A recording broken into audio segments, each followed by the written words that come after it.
ರಾಜ್ಯ ಕಾಂಗ್ರೆಸ್ ಸರ್ಕಾರದ 5 ಗ್ಯಾರಂಟಿ ಯೋಜನೆಗಳ ಅನುಷ್ಠಾನ ಹಾಗೂ ಚಿಂತಾಮಣಿ ವಿಧಾನಸಭಾ ಕ್ಷೇತ್ರದಲ್ಲಿ 431 ಕೋಟಿ ರು ವೆಚ್ಚದ ವಿವಿಧ ಅಭಿವೃದ್ಧಿ ಕಾಮಗಾರಿಗಳಿಗೆ ಮುಖ್ಯಮಂತ್ರಿ ಸಿದ್ದರಾಮಯ್ಯ ಅವರು ಹಾಗೂ ಉನ್ನತ ಶಿಕ್ಷಣ ಸಚಿವ ಡಾಕ್ಟರ್ ಎಂ.ಸಿ. ಸುಧಾಕರ್ ಅವರು ಚಾಲನೆ ನೀಡಿದರು. ಈ ವೇಳೆ ಮುಖ್ಯಮಂತ್ರಿ ಸಿದ್ದರಾಮಯ್ಯ ಅವರು ಕಾರ್ಯಕ್ರಮವನ್ನುದ್ದೇಶಿಸಿ ಚಿಂತಾಮಣಿಯ ಜನತೆ ಅಭಿವೃದ್ಧಿಯ ದೃಷ್ಟಿ ಇರುವ ಜನಪರ ಕಾಳಜಿಯ ಎಂ.ಸಿ. ಸುಧಾಕರ್ ಅವರನ್ನು ಗೆಲ್ಲಿಸಿ ಉತ್ತಮ ಕೆಲಸ ಮಾಡಿದ್ದಾರೆ. ಸುಧಾಕರ್ ಅವರಿಗೆ ಮುಂದೆ ಇನ್ನೂ ಉತ್ತಮ ರಾಜಕೀಯ ಭವಿಷ್ಯ ಇದೆ ಎಂದು ಇದೇ ಸಂದರ್ಭದಲ್ಲಿ ಸಿಎಂ ಭರವಸೆ ನೀಡಿದರು. ಕೊಂಡ್ಕೊಳ್ತಕ್ಕಂಥ ಶಕ್ತಿಯನ್ನು ಹೆಚ್ಚು ಮಾಡಬೇಕು. ಅದಕ್ಕೋಸ್ಕರ ಅವರ ಕೈನಲ್ಲಿ ಹಣವನ್ನು ಕೊಡಬೇಕು ಅಂತೇಳಿ ನಾವು ತೀರ್ಮಾನ ಮಾಡಿ ನಾನು ಮತ್ತು ಡಿ.ಕೆ. ಶಿವಕುಮಾರ್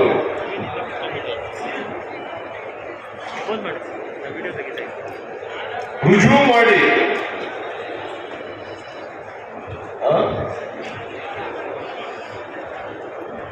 ಮಾಡಿ ಗ್ಯಾರಂಟಿ ಕಾರ್ಡ್ಗಳನ್ನ ಮನೆ ಮನೆಗೆ ಹಂಚತಕ್ಕಂಥ ಕೆಲಸವನ್ನು ಮಾಡೋದು. ನಾವು ಅಧಿಕಾರಕ್ಕೆ ಬಂದ ತಕ್ಷಣ ಈ 5 ಗ್ಯಾರಂಟಿಗಳನ್ನ ಜಾರಿಗೆ ಕೊಡ್ತೇವೆ. ನಾವು ಕೊಟ್ಟ ಮಾತಿಗೆ ತಪ್ಪಿಸಿಗಳಲ್ಲ ಅಂತೇಳಿ ಗ್ಯಾರಂಟಿ ಕಾರ್ಡ್ಗಳಿಗೆ ಸಹಿ ಮಾಡಿ ನಾವು ಕೊಟ್ಟವು. ನಾವು ಮೇ 20, 1923 ಕರ್ನಾಟಕ ಜನರ ಆಶೀರ್ವಾದದಿಂದ, ನಿಮ್ಮೆಲ್ಲರ ಆಶೀರ್ವಾದದಿಂದ ನಾವು 136 ಸ್ಥಾನಗಳನ್ನ ಗೆದ್ದು ಕರ್ನಾಟಕದಲ್ಲಿ ಅಧಿಕಾರಕ್ಕೆ ಬಂದು ನೀವು ಕೂಡ ಸುಧಾಕರ್ ಅವರನ್ನ ಗೆಲ್ಲಿಸಿ ವಿಧಾನಸಭೆಗೆ ಕಳಿಸಿಕೊಟ್ರಿ. 2023 ಮೇ 20ನೇ ತಾರೀಕು ನಾವು ಪ್ರಮಾಣ ವಚನ ಸ್ವೀಕಾರ ಮಾಡೋದು. ಅಲ್ಲಿಂದ ನೇರವಾಗಿ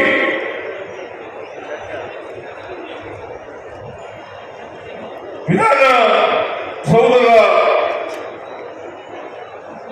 ಕ್ಯಾಬಿನೆಟ್ ಹಾಲ್ನಲ್ಲಿ ತೀರ್ಮಾನವನ್ನು ಮಾಡೋದು. 5 ಗ್ಯಾರಂಟಿಗಳನ್ನ ಜಾರಿಗೆ ಕೊಡಬೇಕು ಅಂತೇಳಿ ಆದೇಶ ಹೊರಡಿಸ್ತು. 5 ಗ್ಯಾರಂಟಿಗಳನ್ನ ಈಗಾಗಲೇ ಸುಧಾಕರ್ ಅವರು ಹೇಳಿದ್ದಾರೆ. ಶಕ್ತಿ ಯೋಜನೆ,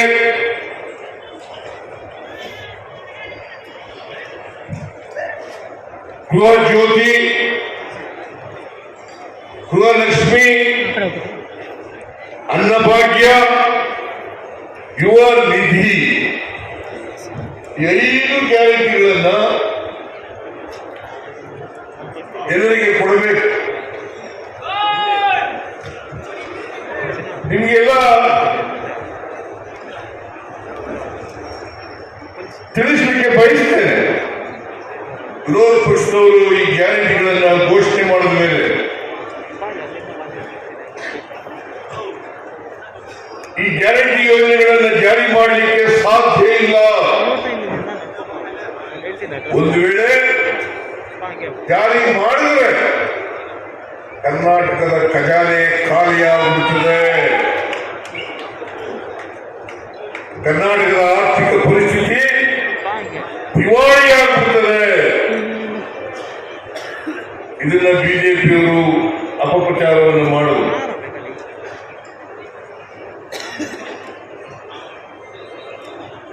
ಇನ್ನೂ ಒಂದು ಅಪಪ್ರಚಾರವನ್ನು ಮಾಡುವುದು.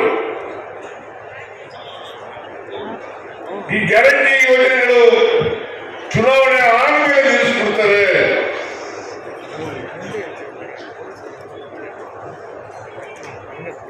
ಈ ರಾಜ್ಯದ ಜನ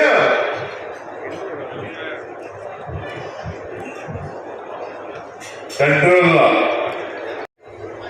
ಬಿಜೆಪಿಯವರು ತಿಳ್ಕೊಂಡಿದ್ದಾರೆ. ರಾಜ್ಯದ ಜನರನ್ನ ದಾರಿ ತಪ್ಪಿಸಬಹುದು, ಸುಳ್ಳು ಹೇಳಿ ನಂಬಿಸಬಹುದು ಅಂತ ಹೇಳಿ ತಿಳ್ಕೊಂಡಿದ್ದಾರೆ. ಆದರೆ ಬಿಜೆಪಿಯವರು ಜನರನ್ನ ದಾರಿ ತಪ್ಪಿಸೋದ್ರ ಬದಲು ಅವರೇ ಮೂರ್ಖರಾಗಿದ್ದಾರೆ ಅಂತಕ್ಕಂಥ ಮಾತುಗಳನ್ನು ಹೇಳಲಿಕ್ಕೆ ಬಯಸ್ತಾ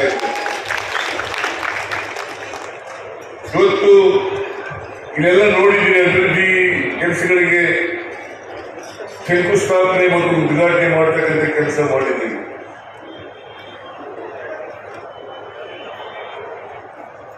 ಇವನು ಜಾರಿಯಾದರೆ ಅಭಿವೃದ್ಧಿ ಕೆಲಸಗಳೆಲ್ಲ ನಿಂತೋಗ್ಬಿಡ್ತವೆ. ಅಭಿವೃದ್ಧಿ ಕೆಲಸಗಳು ನಿಂತೋಗಿದ್ರೆ ಇಷ್ಟೊಂದು ಅಭಿವೃದ್ಧಿ ಕೆಲಸಗಳಿಗೆ ಶಂಕುಸ್ಥಾಪನೆ ಉದ್ಘಾಟನೆ ಮಾಡಲಿಕ್ಕೆ ಸಾಧ್ಯ ಆಯ್ತಿತ್ತ? ಇವೇ ಸಾಕು. ಆರ್ ಅಶೋಕ, ಬಸವರಾಜ ಬೊಮ್ಮಾಯಿ, ವಿಜಯೇಂದ್ರ ಒಬ್ಬರ ಮೇಲೆ ಒಬ್ಬರು ಸುಳ್ಳು ಹೇಳುತ್ತೆ ಜಾಸ್ತಿ. ಒಬ್ಬರ ಮೇಲೆ ಒಬ್ಬರು ಸುಳ್ಳು. ಅದಕ್ಕೆ ನಾನು ಅನೇಕ ಸಾರಿ ಹೇಳಿದ್ದೀನಿ, ಈ ಬಿಜೆಪಿಯವರ ಮನೆ ದೇವರೇ ಸುಳ್ಳು. ಬಿಜೆಪಿಯವರು ಅವ್ರ ಮನೆ ದೇವರು ಸುಳ್ಳು. ಯಾಕಂದ್ರೆ ನರೇಂದ್ರ ಮೋದಿಯವರೇ ಸುಳ್ಳು ಹೇಳ್ಬಿಡ್ತಾರೆ. ನರೇಂದ್ರ ಮೋದಿಯವರೇ ಸುಳ್ಳು ಹೇಳಿದ್ದಾರೆ ದೇಶದ ಜನರಿಗೆ.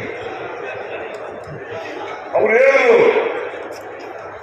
2014ರಲ್ಲಿ ವಿದೇಶದಲ್ಲಿ ಕಪ್ಪು ಹಣ ಇದೆ, ಆ ಕಪ್ಪು ಹಣ ತಗೊಂಡು ಭಾರತದ ಪ್ರತಿಯೊಂದು ಕುಟುಂಬಕ್ಕೆ 15 ಲಕ್ಷ ರೂಪಾಯಿಗಳನ್ನ ಕೊಡುತ್ತೇನೆ. ಇವತ್ತವರಿಗೆ 10 ವರ್ಷ ಆಯಿತು. ನರೇಂದ್ರ ಮೋದಿಯವರು ಪ್ರಧಾನಮಂತ್ರಿಯಾಗಿ 15 ಪೈಸೆಗೂ ಕೊಡಲಿಲ್ಲ. 15 ಲಕ್ಷ ಅಚ್ಚೇ ದಿನ ಹಿಂಗೆ ಅಂತಂದ್ರು. ಅಚ್ಚೇ ದಿನ ಹಿಂಗೆ ಹೇಳಿ. ಇವತ್ತು ಪೆಟ್ರೋಲ್ ಬೆಲೆ ಏನಾಗಿದೆ, ಡೀಸೆಲ್ ಬೆಲೆ ಏನಾಗಿದೆ, ಗೊಬ್ಬರದ ಬೆಲೆ ಏನಾಗಿದೆ, ಗ್ಯಾಸ್ ಬೆಲೆ ಏನಾಗಿದೆ? ಜಾಸ್ತಿ ಆಗಿದೆ, ಕಡಿಮೆ ಆಗಿದೆಯೋ? ನರೇಂದ್ರ ಮೋದಿ ಅವರ ಅಚ್ಚೇ ದಿನ ಏನಾಯಿತು? ಅಚ್ಚೇ ದಿನ ಏನಾಯಿತು? ರೈತರ ಆದಾಯವನ್ನು ದುಪ್ಪಟ್ಟು ಮಾಡುತ್ತೇನೆ. ನಾನು ಅಧಿಕಾರಕ್ಕೆ ಬಂದ್ರೆ ರೈತರ ಆದಾಯವನ್ನು ದುಪ್ಪಟ್ಟು ಮಾಡುತ್ತೇನೆ. ಮಾಡಿದ್ರ ನಿರುದ್ಯೋಗಿ ಯುವತಿಯರಿಗೆ ಕೊಟ್ಟಂತ ಭರವಸೆ ಪ್ರತಿ ವರ್ಷ 2 ಕೋಟಿ ಉದ್ಯೋಗಗಳನ್ನ ಸೃಷ್ಟಿ ಮಾಡುತ್ತೇನೆ. ಮಾಡಿದ್ರ ನರೇಂದ್ರ ಮೋದಿ ಏನ್ ಬಿಜೆಪಿಯವರು ಹಾಡಿ ಹೊಗಳ್ತಾರೆ, ನಮ್ಮ ಇತ್ತೀಚೆಗೆ ದೇವೇಗೌಡರು ಹೊಗಳಿಸ್ತು ಮಾಡ್ತಾರೆ. ಇತ್ತೀಚೆಗೆ ದೇವೇಗೌಡರು ಏನ್ ಹೇಳ್ತಾರೆ ಅಂತಂದ್ರೆ, ಇದೇ ದೇವೇಗೌಡರು ನಾನೇನಾದ್ರೂ ಮುಂದಿನ ಜನ್ಮದಲ್ಲಿ ಹುಟ್ಟದಾದ್ರೆ ಮುಸಲ್ಮಾನ ಹುಡ್ತೀನಿ ಅಂತ ಹೇಳಿದ್ರು. ಇದೇ ದೇವೇಗೌಡರು ಮುಸಲ್ಮಾನ ಹುಡ್ತೀನಿ. ಯಾಕಂತಂದ್ರೆ ಬಿಜೆಪಿಯವರು ಜಾತಿವಾದಿಗಳು, ಕೋಮುವಾದಿಗಳು. ಅದಕ್ಕೋಸ್ಕರ ಯಾವ ಕಾರಣಕ್ಕೂ ಕೂಡ ಬಿಜೆಪಿ ಜೊತೆ ಸೇರಲ್ಲ. ನರೇಂದ್ರ ಮೋದಿ ಏನಾದರೂ ದೇಶದ ಪ್ರಧಾನಮಂತ್ರಿ ಆಗಿದ್ರೆ ಕಳೆದ ಲೋಕಸಭಾ ಚುನಾವಣೆಯಲ್ಲಿ 2019ರಲ್ಲಿ ನಾನು ಈ ದೇಶನೇ ಬಿಟ್ಟು ಹೋಗ್ತೀನಿ ಅಂತ ಹೇಳಿದ್ರು. ಈಗ ನರೇಂದ್ರ ಮೋದಿಯವರು ನಮ್ಮದು ಸಂಬಂಧ ಬಹಳ ಹಳೇ ಸಂಬಂಧ, ಅವಿನಾಭಾವ ಸಂಬಂಧ. ದೇವೇಗೌಡರೆ ರೈತರ ಮಗ ಅಂತ ನೀವು ಹೇಳ್ಕೊಳ್ಳೋರು, ಈ ದೇಶದ ಪ್ರಧಾನಮಂತ್ರಿಯಾಗಿದ್ದವರು ಇಷ್ಟೆಲ್ಲ ಸುಳ್ಳು ಹೇಳ್ತಾ ಇದ್ರಲ್ಲ, ಆ ನರೇಂದ್ರ ಮೋದಿ ಅವ್ರನ್ನ ಆಡಿ ಹೊಗಳ್ತಾ ಇದ್ದೀರಲ್ಲ, ನೀವೇ ಯೋಚನೆ ಮಾಡಿ, ನ್ಯಾಯನಾ? ಈಗ ಕೋಮುವಾದಿಗಳಿಂದ ತೆಗೆದುಕೊಳ್ಸ್ಕೊಳ್ತಾರೆ. ಯಾಕಂದ್ರೆ ಸೇರಿಸಿಕೊಂಡಿರೋದು ಕೋಮುವಾದಿಗಳು. ಆದರೆ ಜನತಾ ದಳ ಸೆಕ್ಯುಲರ್. ದಯಮಾಡಿ ನಾನು ಹೇಳ್ತೀನಿ ದೇವೇಗೌಡರಿಗೆ, ಆ ಎಸ್ ಅನ್ನು ತಗೊಳಕ್ಬಿಡ್ರಪ್ಪ, ಯಾಕೆ ಸುಮ್ಮನೆ ಇಟ್ಟಿದ್ದೀವಿ? ಜನತಾ ದಳ ಸೆಕ್ಯುಲರ್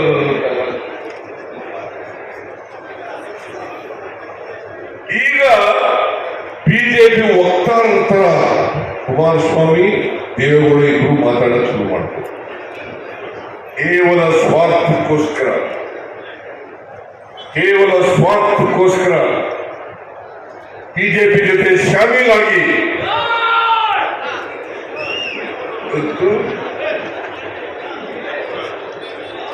ಕರ್ನಾಟಕ ರಾಜ್ಯದ ಅಭಿವೃದ್ಧಿಗೆ ಧಕ್ಕೆ ಮಾಡ್ತಕ್ಕಂಥ ಕೆಲಸವನ್ನು ಮಾಡ್ತಾ ಇದ್ದಾರೆ. ಬಿಜೆಪಿ ಹೇಳ್ತಕ್ಕಂಥ ಸುಳ್ಳಿನಲ್ಲಿ ಇವರು ಕೂಡ ಸೇರ್ಕೊಂಡಿದ್ದಾರೆ ಅಂತಕ್ಕಂಥ ಮಾತುಗಳನ್ನು ಹೇಳಲಿಕ್ಕೆ ಬಯಸ್ತಾ ಇದ್ದಾರೆ. ಆದರೆ ನಾವು ಈ ಯಾವ ಮಾತುಗಳಿಂದ ಕೂಡ ತೃಪ್ತಿಗೆಡಲಿಲ್ಲ. ಜೂನ್ 11ನೇ ತಾರೀಕು 2023 ಶಕ್ತಿ ಯೋಜನೆಗೆ ಚಾಲನೆಯನ್ನು ಕೊಟ್ಟರು. ಶಕ್ತಿ ಯೋಜನೆಗೆ ಚಾಲನೆಯನ್ನು ಕೊಟ್ಟು ಇವತ್ತಿನವರೆಗೆ 170 ಕೋಟಿ ರಾಜ್ಯದಲ್ಲಿ 170 ಕೋಟಿ ಮಹಿಳೆಯರು ಉಚಿತವಾಗಿ ಬಸ್ನಲ್ಲಿ ಪ್ರಯಾಣ ಮಾಡಿದ್ದಾರೆ. ಯಾವಾಗಾದ್ರೂ ಮಾಡಿದ್ರ ಹಿಂದೆ ಬಿಜೆಪಿ ಕಾಲದಲ್ಲಿ ಸ್ವಾತಂತ್ರ್ಯ ಭಾರತದಲ್ಲಿ ಯಾವಾಗಾದ್ರೂ ಮಾಡಿದ್ರ? ಇದು ಮಾಡಿರೋರು ಕಾಂಗ್ರೆಸ್ ಸರ್ಕಾರ, ನಮ್ಮ ಸರ್ಕಾರ, ನಿಮ್ಮ ಸರ್ಕಾರ ಅಂತಕ್ಕಂಥದ್ದನ್ನು ತಿಳಿದುಕೊಳ್ಳಬೇಕು. ಅನ್ನಭಾಗ್ಯ ಯೋಜನೆ ನಾನು ಮುಖ್ಯಮಂತ್ರಿ ಆಗಿರುವಾಗ ಹಿಂದೆ 2003ರಿಂದ 2018ರವರೆಗೆ 7 ಕೆಜಿ ಅಕ್ಕಿಯನ್ನು ಕೊಡ್ತಾ ಇದ್ದೆ. 7 ಕೆಜಿ ಅಕ್ಕಿಯನ್ನು ಕೊಡ್ತಾ ಇದೆ. ಈ ಬಿಜೆಪಿ ಅಧಿಕಾರ ಬಂದ ಮೇಲೆ ಯಡಿಯೂರಪ್ಪನವರು, ಬಸವರಾಜ ಬೊಮ್ಮಾಯಿಯವರು 7 ಕೆಜಿಯಿಂದ 5 ಕೆಜಿಗೆ ಇಳಿಸಿದ್ರು.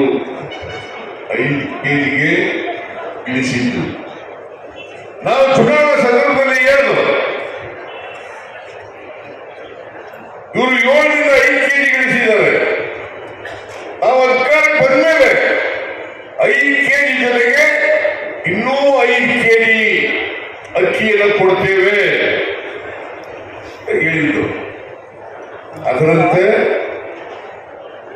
ನಾವು ಕೇಂದ್ರ ಸರ್ಕಾರದಿಂದ ಅಕ್ಕಿ ಕೇಳಿದ್ರು. ಫುಡ್ ಕಾರ್ಪೊರೇಷನ್ ಆಫ್ ಇಂಡಿಯಾದವರು ಒಪ್ಪಿಕೊಂಡ್ರು ಅಕ್ಕಿ ಕೊಡಕ್ಕೆ. ಲೆಟರ್ ಕೂಡ ಕೊಟ್ಟರು, ಕೊಡ್ತೀವಿ, ನಾವು ಅಕ್ಕಿ ಸಪ್ಲೈ ಮಾಡ್ತೀವಿ. ನಾವೇನು ಪುಕ್ಕಟೆ ಕೇಳಿರಲಿಲ್ಲ. 1 ಕೆಜಿಗೆ 34 ರೂಪಾಯಿ ಕೊಡ್ತೀವಿ, ಅಕ್ಕಿ ಕೊಡಿ, ಬಡವರಿಗೆ ಅಕ್ಕಿ ಕೊಡಬೇಕು, ನಾವು ಮಾತು ಕೊಟ್ಟಿದ್ದೀವಿ ಅಂತ ಹೇಳಿದ್ರು. ಆದರೆ ಬಿಜೆಪಿ ಕೇಂದ್ರದ ಸರ್ಕಾರ ಅಕ್ಕಿ ಕೊಡ್ಲಿಲ್ಲ. ಅದಕ್ಕೋಸ್ಕರ ನಾವು ಅಕ್ಕಿ ಸಿಕ್ಕಿರೋಲ್ಲ ಅಂತ ಹೇಳಿ ಪ್ರತಿಯೊಬ್ಬರಿಗೆ 5 ಕೆಜಿ ಅಕ್ಕಿ ಬದಲಾಗಿ 170 ರೂಪಾಯಿ ಕೊಡ್ತಾ ಇದ್ದೀವಿ. ಕೊಡ್ತಾ ಇದೀವೋ ಇಲ್ಲ? ಕೊಡ್ತಾ ಇದೀವೋ ಇಲ್ಲ? ಸುಮ್ಮನೆ ಕೂತ್ರೆ ಹೆಂಗ ಅರ್ಥ ಆಗ್ಬೇಕು ನನಗೆ? ಕೊಡ್ತಾ ಇದೀವೋ ಇಲ್ವೋ ನೋಡೋಣ. 5 ಕೆಜಿ ಅಕ್ಕಿಯನ್ನ ಕೊಡ್ತಾ ಇದ್ದೀವಿ. ಯಾಕಪ್ಪ ಅಂತಂದ್ರೆ ಯಾರು ಹಸಿರು ಬದುಕಬಾರದು, 3 ಹೊತ್ತು ಊಟ ಮಾಡಲೇಬೇಕು. ಕರ್ನಾಟಕ ಹಸಿವು ಮುಕ್ತ ರಾಜ್ಯ ಆಗಬೇಕು. ಕರ್ನಾಟಕ ಹಸಿವು ಮುಕ್ತ ರಾಜ್ಯ ಆಗಬೇಕು. ಎಲ್ಲ ಬಡವರು ಕೂಡ ಶ್ರೀಮಂತ ತರನೇ ಊಟ ಮಾಡತಕ್ಕಂಥ ವ್ಯವಸ್ಥೆ ಕರ್ನಾಟಕದಲ್ಲಿ ಬರಬೇಕು ಅಂತಕ್ಕಂಥದ್ದು ನಮ್ಮ ಉದ್ದೇಶ. ಹೊಟ್ಟೆ ತುಂಬ ಊಟ ಮಾಡಬೇಕು. ಈ ಕಾರ್ಯಕ್ರಮವನ್ನು ಕೂಡ ಜಾರಿಗೆ ಕೊಟ್ಟಿದ್ದೀವಿ. ಗೃಹ ಜ್ಯೋತಿ, ಯಾರು 200 ಯೂನಿಟ್ವರೆಗೆ ವಿದ್ಯುತ್ ಶಕ್ತಿಯನ್ನು ಬಳಸ್ತಾರೆ ಪ್ರತಿ ತಿಂಗಳು, ಅವರಿಗೆ ಉಚಿತವಾಗಿ ವಿದ್ಯುತ್ ಅನ್ನು ಕೊಡ್ತಾ ಇದ್ದೀವಿ. ಸರ್ಕಾರ ಕರ್ನಾಟಕ ಎಲೆಕ್ಟ್ರಿಸಿಟಿ ಬೋರ್ಡ್ಗೆ ದುಡ್ಡನ್ನು ಕಟ್ಟಿಕೊಡ್ತಾ ಇದೆ. 200 ಯೂನಿಟ್ ವರೆಗೆ ಫ್ರೀಯಾಗಿ ಕರೆಂಟ್ ಕೊಡ್ತಾ ಇದೀವಲ್ಲ ನಾವು, ಕೊಡ್ತಾ ಇದೀವ ಇಲ್ಲ? 200 ಯೂನಿಟ್ ವರೆಗೆ ಫ್ರೀ ಕರೆಂಟ್, ಅದು ದುಡ್ಡೆಲ್ಲ ಉಳಿತಾಯ ಆಗ್ತದೆ, ಆ ದುಡ್ಡು ಉಳಿತಾಯ ಆಗ್ತದೆ. ಗೃಹ ಜ್ಯೋತಿ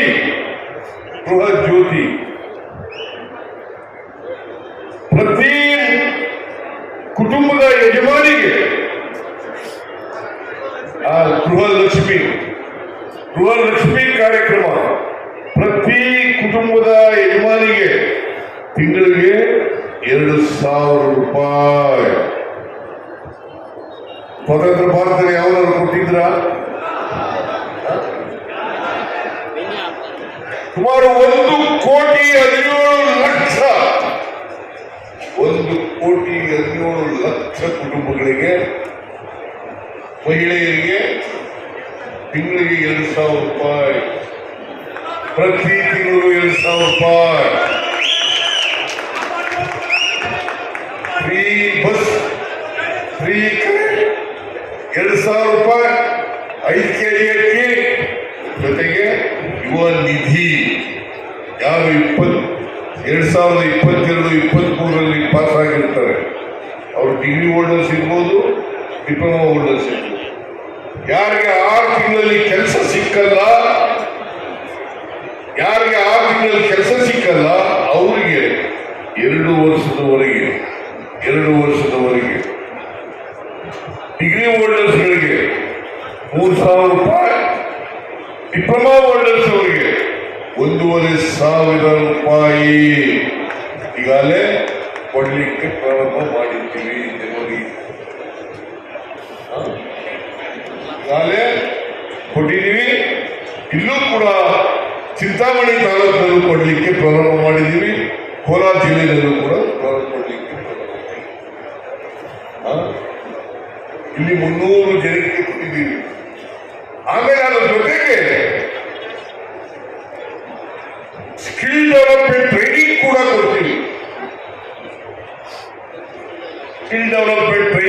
ಕೊಡ್ತೀವಿ. ಯಾಕಂತಂದ್ರೆ ಮಾರುಕಟ್ಟೆಯಲ್ಲಿ ಯಾವ ತರದ ಉದ್ಯೋಗ ಬೇಕು ಅಂತ ಡಿಮ್ಯಾಂಡ್ ಇದೆ, ಅಂತ ಉದ್ಯೋಗವನ್ನು ಕೊಡಿಸ್ಬೇಕು ಅನ್ನೋ ಕಾರಣಕ್ಕೋಸ್ಕರ, ಅವರು ಉದ್ಯೋಗ ಸಿಗಬೇಕು ಅನ್ನೋ ಕಾರಣಕ್ಕೋಸ್ಕರ ಇವತ್ತು ಸ್ಕಿಲ್ ಡೆವಲಪ್ಮೆಂಟ್ ಟ್ರೈನಿಂಗ್ ಕೂಡ ಕೊಡ್ತಾ ಇದ್ದೀವಿ. ಅದಕ್ಕೆ ಈಗ ಉನ್ನತ ಶಿಕ್ಷಣ ಸಚಿವರು ಸುಧಾಕರ್ ಅವರು ಪಠ್ಯಕ್ರಮದಲ್ಲೂ ಕೂಡ ಇದನ್ನು ಬದಲಾವಣೆ ಮಾಡ್ತಕ್ಕಂಥದ್ದು, ಪಠ್ಯಕ್ರಮದಲ್ಲೂ ಕೂಡ ಬದಲಾವಣೆ ಮಾಡಬೇಕು. ನಿರುದ್ಯೋಗದ ಸಮಸ್ಯೆಗೆ ಪರಿಹಾರವನ್ನು ಕಂಡುಕಬೇಕು. ನಾವು ಇವತ್ತು ಅನೇಕ ಜನ ಯುವಕ ಯುವತಿಯರು ಉದ್ಯೋಗ ಇಲ್ಲ, ಅಷ್ಟೇ ಯಾಕೆ ಅರ್ಜಿ ಹಾಕಕ್ಕೆ ದುಡ್ಡಿರಲ್ಲ ಅವತ್ತು. ಅನೇಕ ಜನರಿಗೆ ಅನ್ಎಂಪ್ಲಾಯ್ಡ್ ಟೂಲ್ಸ್ಗೆ ಅರ್ಜಿ ಹಾಕಕ್ಕೆ ದುಡ್ಡಿಲ್ಲ, ಇಂಟರ್ವ್ಯೂ ಹೋಗೋದು ದುಡ್ಡಿರಲ್ಲ. ಅನೇಕ ಜನ ತಂದೆ ತಾಯಿಗಳು ಕೊಡ್ಲಿಕ್ಕೆ ಸಾಧ್ಯ ಆಗಲ್ಲ. ಬಹಳ ಜನ ಬಡ ಕುಟುಂಬದಿಂದ ಬಂದಿರ್ತಾರೆ. ಅದಕ್ಕೋಸ್ಕರ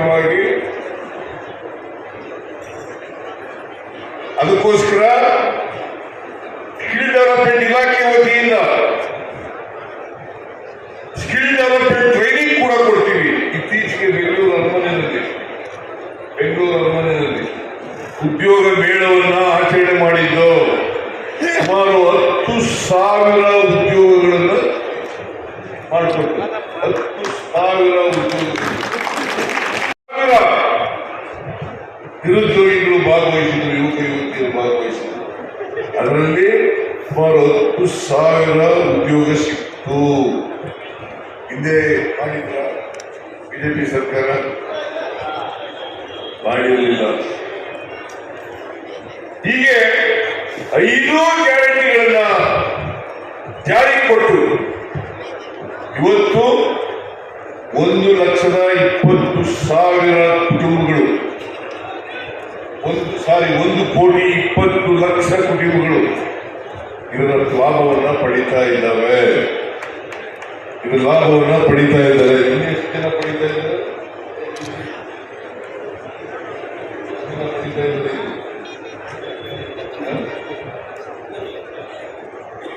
ಬರೀ ಚಿಂತಾಮಣಿ ತಾಲೂಕಿನಲ್ಲಿ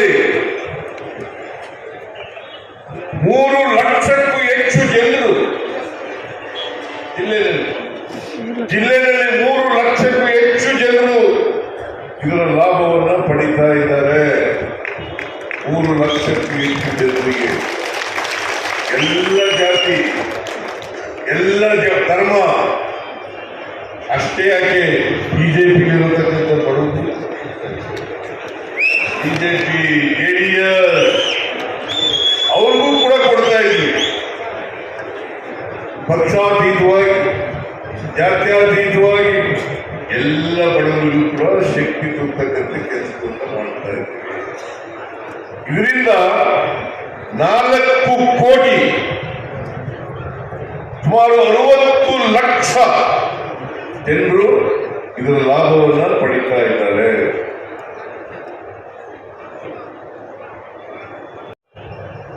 ಪ್ರತಿ ತಿಂಗಳು 4 ರಿಂದ 5 ಸಾವಿರ ರೂಪಾಯಿ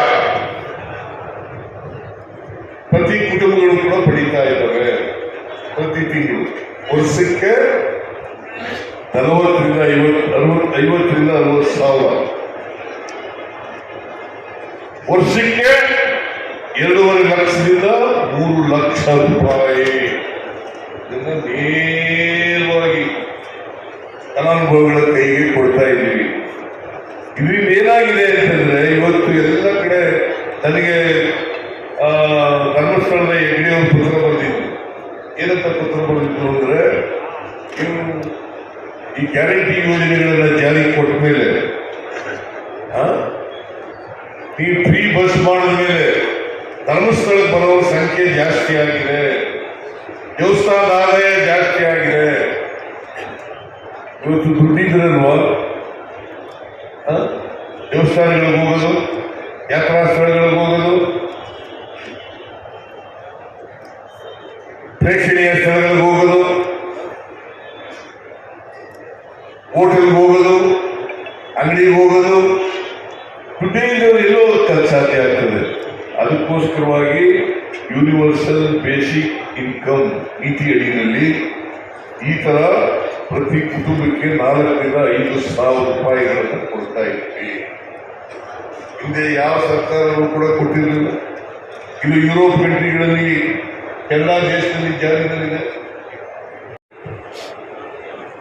ಅವರು ಆರ್ಥಿಕವಾಗಿ ಸಾಮಾಜಿಕವಾಗಿ ಬೇರೆ ಬಂದಾಗ ಮಾತ್ರ ಎಲ್ಲರೂ ಕೂಡ ಮುಖ್ಯವಾಗಿ ನಿಮಗೆ ಬರಲಿಕ್ಕೆ ಸಾಧ್ಯ ಆಗ್ತದೆ. ಹಿಂದೆ ಹೋದ್ರೆ ಅವರಿಗೆ ಸಾಮಾಜಿಕವಾಗಿ ಆರ್ಥಿಕವಾಗಿ ಶಕ್ತಿ ಇಲ್ಲದೆ ಹೋದರೆ ಸಮಾನತೆ ಸಮಾಜ ನಿರ್ಮಾಣ ಮಾಡಲಿಕ್ಕೆ ಸಾಧ್ಯ ಇಲ್ಲ.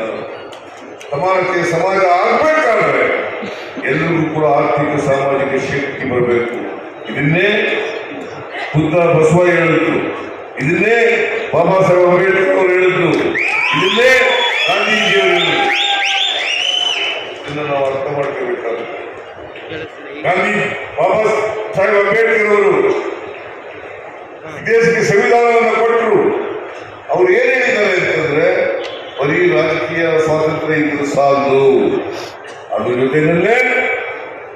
ಜೊತೆಯಲ್ಲೇ ಸಾಮಾಜಿಕ ಸ್ವಾತಂತ್ರ್ಯ, ಆರ್ಥಿಕ ಸ್ವಾತಂತ್ರ್ಯ ಎಲ್ಲರಿಗೂ ಸಿಕ್ಕಿದಾಗ ಮಾತ್ರ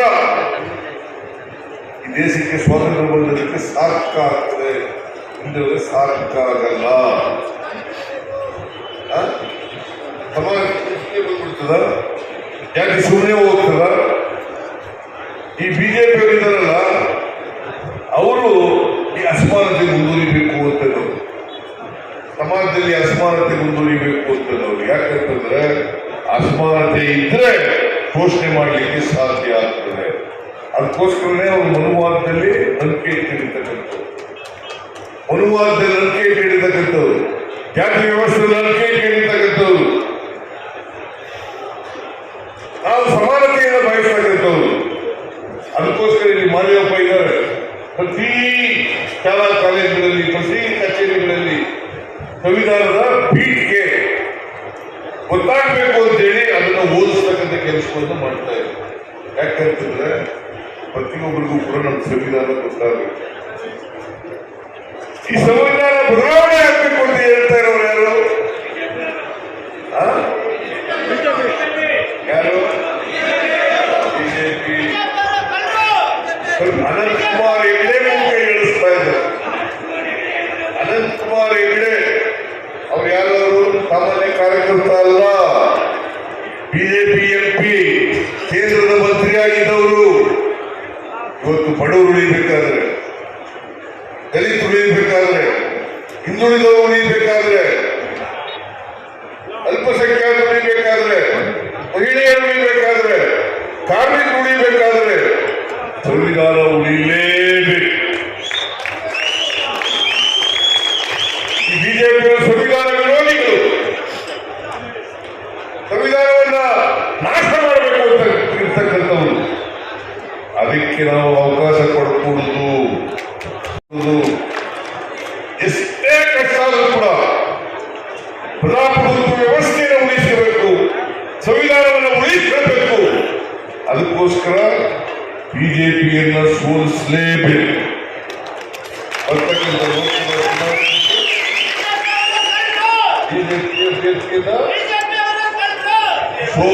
ಸೋಲಿಸಲೇಬೇಕು. ಯಾವ ಬಿಜೆಪಿ ಸೋಲಿಸ್ರೆ ಯಾವ ಬಿಜೆಪಿ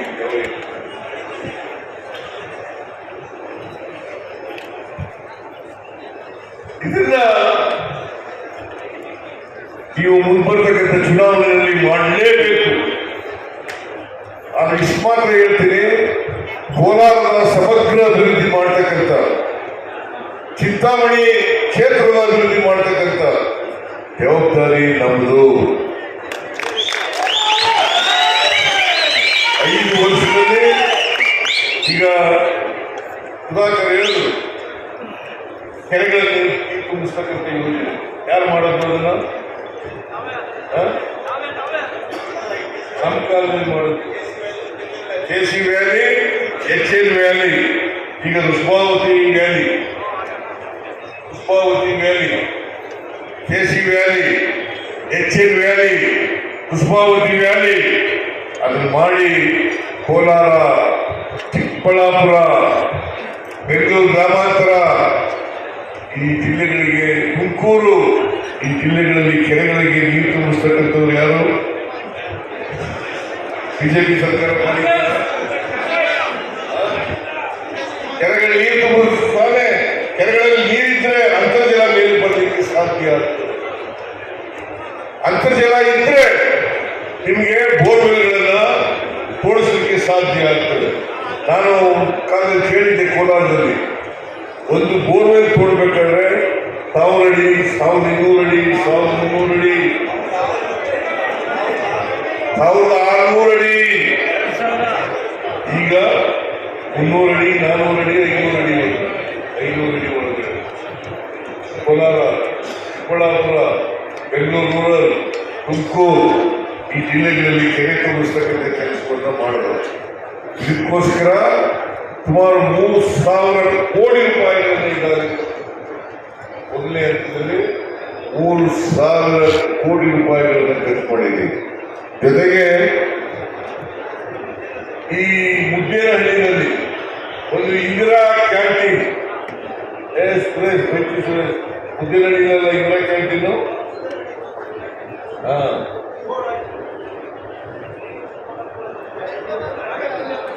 ಚಿಕ್ಕಬಳ್ಳಾಪುರ ಜಿಲ್ಲೆಯಲ್ಲಿ 7 ಇಂದಿರಾ ಕ್ಯಾಂಟೀನ್ಗಳನ್ನ ಮಾಡಿಕೊಟ್ಟು ಈ ವರ್ಷ 188 ಇಂದಿರಾ ಕ್ಯಾಂಟೀನ್ಗಳನ್ನು ಹೊಸದಾಗಿ ತೆಗಿತಾ ಇದ್ದೇವೆ. ಹಳೆಯದು 210 ಇಂದಿರಾ ಕ್ಯಾಂಟೀನ್ಗಳಿದ್ದು ಈ ಬಿಜೆಪಿಯವರಿದ್ದಾರಲ್ಲ ಅದನ್ನು ನಿಲ್ಲಿಸ್ಬಿಡ್ತಕ್ಕಂಥ ಕೆಲಸ ಮಾಡಿದ್ರು. ಮತ್ತೆ ಪುನಶ್ಚೇತನ ಮಾಡಿ 400 ಇಂದಿರಾ ಕ್ಯಾಂಟೀನ್ಗಳನ್ನು ಇವತ್ತು ಕರ್ನಾಟಕ ರಾಜ್ಯದಲ್ಲಿ ತೆಗಿತಾ ಇದ್ದೇವೆ. ಯಾಕೆಂದ್ರೆ ಬಡವರಿಗೆ, ಕೂಲಿ ಕಾರ್ಮಿಕರಿಗೆ, ವಿದ್ಯಾರ್ಥಿಗಳಿಗೆ, ಹೊರಗಡೆಯಿಂದ ಬರ್ತಕ್ಕಂಥವರಿಗೆ ಅವ್ರಿಗೆಲ್ಲರಿಗೂ ಕೂಡ ಕಡಿಮೆ ದರದಲ್ಲಿ ತಿಂಡಿ ಊಟ ಸಿಗಬೇಕು ಅನ್ನೋ ಕಾರಣಕ್ಕೋಸ್ಕರ ಈ ಕಾರ್ಯಕ್ರಮಗಳನ್ನು ಮಾಡ್ತಾ ಇದ್ದೀವಿ. ಸೊ ಇದ್ರ ಜೊತೆ ಕೋಲಾರ ಮಿಲ್ಕ್ ಯೂನಿಯನ್ ಅವರು, ಕೋಲಾರ ಮಿಲ್ಕ್ ಯೂನಿಯನ್ ಅವರು 200 ಕೋಟಿ ವೆಚ್ಚದಲ್ಲಿ 7.5 ಲಕ್ಷ ಲೀಟರ್ ಸಾಮರ್ಥ್ಯದ ಗೋಲ್ಡನ್ ಡೈರಿ ಸ್ಥಾಪನೆ ಮಾಡಿದ್ದಾರೆ. ಎಲ್ಲಿ ಅದು? ಕೋಲಾರದಲ್ಲಿ. ಆಮೇಲೆ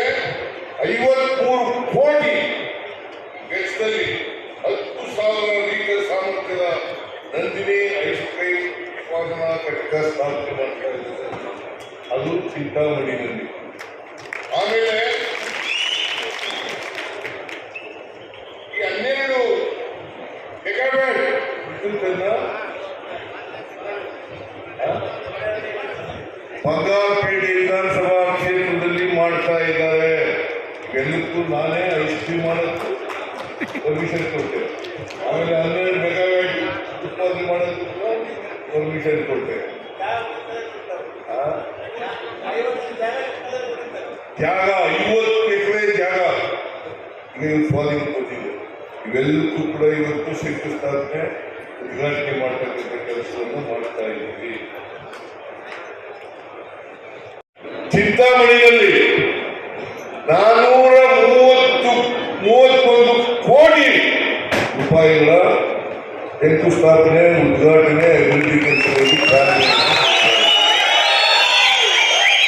ಹೇಳಬೇಕು, ಸಾಕ್ಷಿ ಬಿಜೆಪಿ ಹೇಳಬೇಕು. ಚಿಂತಾಮಣಿ ತಾಲೂಕಿನಲ್ಲಿ ಒಂದೇ ತಾಲೂಕಿನಲ್ಲಿ 431 ಕೋಟಿ. ನೀವು ಸಾಕ್ಷಿ ಅಲ್ವಾ? ಇದು ಯಾರಿಂದ ಆಗಿರೋದು? ಕಾಂಗ್ರೆಸ್ ಸರ್ಕಾರ, ಸುಧಾಕರ್ನಿಂದ, ನಮ್ಮ ಸರ್ಕಾರದಿಂದ. ಬಿಜೆಪಿಯವರು ಅಭಿವೃದ್ಧಿ ಕೆಲಸ ಮಾಡಲಿಕ್ಕೆ ದುಡ್ಡಿಲ್ಲ. ನಾನು ಹೇಳ್ತೀನಿ, ಮುಂದಿನ ವರ್ಷದ ಬಜೆಟ್ನಲ್ಲಿ ಅಭಿವೃದ್ಧಿ ಕೆಲಸ ಗ್ಯಾರಂಟಿ ಯೋಜನೆಗಳಿಗೆ ಸುಮಾರು 1,20,000 ಕೋಟಿ ರೂಪಾಯಿಗಳನ್ನು ಇಟ್ಟಿದ್ದೇವೆ. 1,20,000 ಕೋಟಿ ಬರೀ ಅಭಿವೃದ್ಧಿ ಕೆಲಸಗಳಿಗೆ. 58,000 ಕೋಟಿ ಗ್ಯಾರಂಟಿ ಯೋಜನೆಗಳಿಗೆ. 52,009 ಕೋಟಿ ಇದನ್ನು ಇಟ್ಟಿದೆ. ಆಮೇಲೆ ನಿಲ್ಲಿಸ್ಬಿಡ್ತಾರೆ. ನಾನು ಹೇಳ್ತೀನಿ, ನಮಗೆ 5 ವರ್ಷ ಅಧಿಕಾರ ಮಾಡಲಿಕ್ಕೆ ಅವಕಾಶ ಕೊಟ್ಟಿದ್ದೀರಿ, ಮತ್ತೆ ನೀವನ್ನು ಬರ್ತೀವಿ ಅಂತ ಬೇರೆ ಪ್ರಶ್ನೆ. ನಾವೇ ಮತ್ತೆ ಅಧಿಕಾರಕ್ಕೆ ಬರೋದು ಬಿಜೆಪಿಗೆ ಯಾವ ಕಾರಣಕ್ಕೂ ಅಧಿಕಾರಕ್ಕೆ ಬರೋದು. ಬಿಜೆಪಿಯಲ್ಲಿ ಯಾವತ್ತಾದ್ರೂ ಜನರ ಆಶೀರ್ವಾದ ತಗೊಂಡು ಅಧಿಕಾರಕ್ಕೆ ಬಂದಿದ್ದಾರ? 2008 ಇರ್ಬೋದು, 2019 ಇರ್ಬೋದು, ಅಲ್ಲ 18 ಇರ್ಬೋದು. ಆಪರೇಷನ್ ಕಮಲ MLA ಕೊಟ್ಟು ಈಗಲೂ ಕೂಡ 50 ಕೋಟಿ ಕೊಟ್ಟಿವಿ ಸಿದ್ದರಾಮಯ್ಯ ಸರ್ಕಾರ ಉಳಿಸಿ. ಯಾಕಂತಂದ್ರೆ ಸಿದ್ದರಾಮಯ್ಯ ಇದ್ರೆ ಬಿಜೆಪಿಗೆ ನಡುಕ ಶುರುವಾಗುತ್ತದೆ. ಎಲ್ಲರೂ ಟೀಕೆ ಮಾಡ್ತಾರೆ, ಕೇಂದ್ರ ಸರ್ಕಾರ ಟೀಕೆ ಮಾಡ್ತೀನಿ, ಇಲ್ಲಿನ ಬಿಜೆಪಿ ಅವರಿಗೆ ಟೀಕೆ ಮಾಡ್ತೀನಿ. ಅವರು ಕರ್ನಾಟಕಕ್ಕೆ ಅನ್ಯಾಯ ಮಾಡಿದರು. ನಾವು ಪ್ರತಿ ವರ್ಷ, ಈ ವರ್ಷ 23-24ರಲ್ಲಿ 4,30,000 ಕೋಟಿ ಸಮರ್ಥನೆ ಮಾಡ್ತಾ ಇದ್ದಾರಲ್ಲ ಕರ್ನಾಟಕದ ಎಂಪಿಗಳು. ಯಾರು ಇಲ್ಲಿ ಎಂಪಿ? ಯಾರು ಯಾವತ್ತೂ ಬಾಯಿ ಬಿಟ್ಟಿದ್ದೀನ? ಬಾಯಿ ಬಿಟ್ಟಿದ್ದೀನ? ಕರ್ನಾಟಕ ಅನ್ಯಾಯ ಆಯ್ತು ಅಂತ ಬಾಯಿ ಬಿಟ್ಟಿದ್ದೀನ? ಮತ್ತೆ ಅವ್ರು ಮತ್ತೆ ಗೆಲ್ಬೇಕಾ?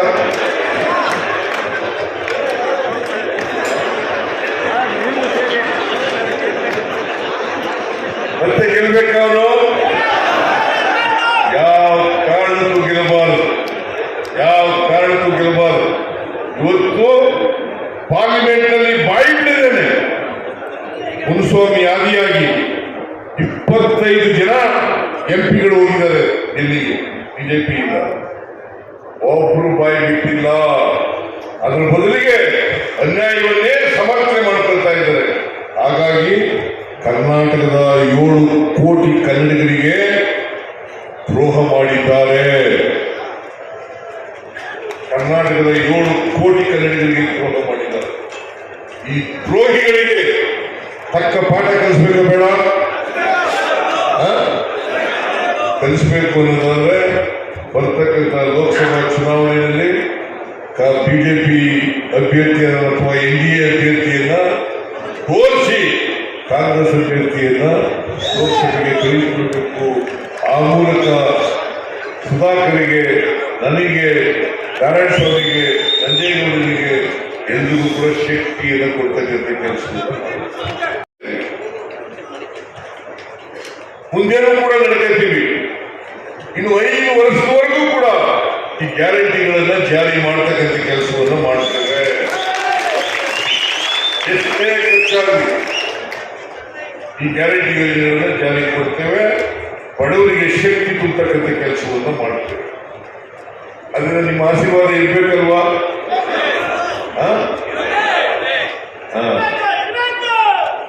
ನಿಮ್ಮ ಆಶೀರ್ವಾದ ಸದಾ ಯಾವಾಗಲೂ ಕೂಡ ಇರಲಿ ಅಂತೇಳಿ, ಮುಂದಿನ ಲೋಕಸಭಾ ಚುನಾವಣೆಗೂ ಕೂಡ ಇರಲಿ ಅಂತೇಳಿ ಕೇಳ್ಕೊಂಡು ನಾನು ಈ ಕಾರ್ಯಕ್ರಮಗಳಿಗೆ ಈ ಫಲಾನುಭವಿಗಳ ಸಮಾವೇಶ ಮತ್ತು ಅಭಿವೃದ್ಧಿ ಕಾರ್ಯಕ್ರಮಗಳು ಶಂಕುಸ್ಥಾಪನೆ, ಉದ್ಘಾಟನೆ ಇದನ್ನ ಅತ್ಯಂತ ಸಂತೋಷದಿಂದ ಚಾಲನೆ ಕೊಟ್ಟಿದ್ದೇನೆ ಅಂತಕ್ಕಂಥ ಮಾತುಗಳನ್ನು ಹೇಳಿ, ತಾವೆಲ್ಲರೂ ಕೂಡ ಇಷ್ಟೊತ್ತಾದರೂ ಕೂಡ ಕಾಲು ಕೂತು ಈ ಕಾರ್ಯಕ್ರಮವನ್ನು ಯಶಸ್ವಿ ಮಾಡಿದ್ದೀರಿ. ಅದಕ್ಕೋಸ್ಕರ ನಿಮ್ಮೆಲ್ಲರಿಗೂ ಹೃತ್ಪೂರ್ವಕವಾದಂಥ ಧನ್ಯವಾದಗಳನ್ನು ಹೇಳಿ ನನ್ನ ಮಾತು